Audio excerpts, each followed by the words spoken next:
Hi hello எல்லாருக்குமே என்னோட பணிவான நமஸ்காரம். ஒரு முறை கடவுள்கிட்ட ஒரு பக்தன் போய் கேட்குறான், இறைவா, இந்த உலகத்தை என்னால் புரிஞ்சிக்கவே முடியல. இந்த உலகத்தை பற்றி எனக்கு நிறைய சந்தேகங்கள் இருக்குது, எனக்கு எப்படியாவது நீங்கள் தீர்த்து வைங்க அப்படின்னு சொல்லி கேட்குறான். சொல் பக்தா, உன்னோட கேள்விகளே கேள் அப்படின்னு சொல்லி சொல்கிறாரு இறைவன். அப்போ அவனோட கேள்விகளை கேட்க ஆரம்பிக்கிறான். அது என்னெல்லாம் அப்படின்னா, யாரையுமே கஷ்டப்படுத்தக்கூடாது அப்படின்னு நினைக்கிற ஒரு மனுஷனை மற்றவங்க ரொம்ப கஷ்டப்படுத்தி காயப்படுத்துகிறாங்க. அது எதனால்? எந்த ஒரு கெட்ட பழக்கமோ தீய பழக்கமோ இல்லாத மனிதன் திடீர்னு சொல்லி எதிர்பாராத விதமாக வந்து அவன் மரணத்தை அடைகிறான். அது எதனால்? ரொம்ப பாசமாக இருந்த இரு உறவுகள் அவங்களுக்குள்ளே பிடிக்காமல் போய் பாதியிலே பிரிஞ்சு போயிடுறாங்க. அது எதனால்?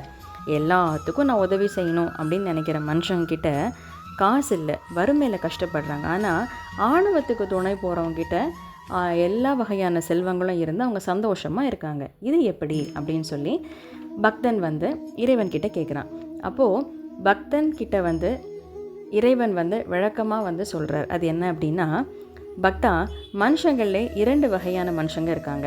அவங்க ஒருத்தங்க வந்து நல்லவங்க, ஒரு செக்டர் ஆஃப் பீப்புள் கெட்டவங்க.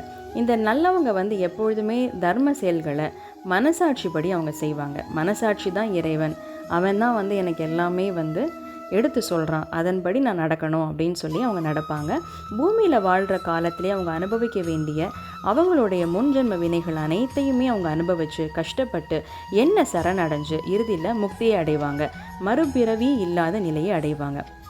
ஆனால் இந்த கெட்டவங்க இருக்காங்க இல்லையா, இவங்க என்ன பண்ணுவாங்கன்னா, அவங்க மனம் போன போக்கில் நான் செஞ்சது தான் கரெக்டு, மற்றவங்களை கஷ்டப்படுத்தினா எனக்கு என்ன, நான் நல்லா இருக்கேனா, நான் சந்தோஷமாக இருக்கேனா அப்படின்னு சொல்லி அவங்களுக்குள்ளே வந்து அவங்க வந்து சந்தோஷப்பட்டு மாயையில் சிக்கி பிறரை கஷ்டப்படுத்தி துன்புறுத்தி மீண்டும் மீண்டும் அவங்க பிறவி எடுத்து இறுதியில் அவங்க வந்து கஷ்டத்தில் தான் வந்து சிக்கி தண்டனையை அனுபவிப்பார்கள்.